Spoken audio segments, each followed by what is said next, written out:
রাফি ছিল এক দরিদ্র পরিবারের ছেলে।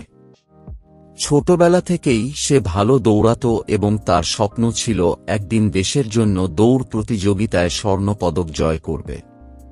কিন্তু তার আশেপাশের সবাই বলতো, তোর তো ভালো জুতা নেই, ভালো প্রশিক্ষক নেই, তুই কিভাবে দৌড়বিদ হবি। রাফি এসব কথায় কান না দিয়ে নিজের চেষ্টায় অনুশীলন চালিয়ে যেতে লাগল। পায়ে পুরনো ছেঁড়া জুতা থাকলেও প্রতিদিন ভোরে উঠে দৌড়াত। সে বিশ্বাস করত, মনোবলই সবচেয়ে বড়। একদিন স্কুলের বার্ষিক ক্রীড়া প্রতিযোগিতা হল। রাফি 100 মিটার দৌড়ে অংশ নিল। দৌড় শুরু হতেই সে অনেক পিছিয়ে পড়ল, কিন্তু হাল ছাড়ল না। শেষ মুহূর্তে সে তার সব শক্তি একত্রিত করে দৌড়াতে লাগল এবং সবার আগে ফিনিশ লাইন ছুঁল।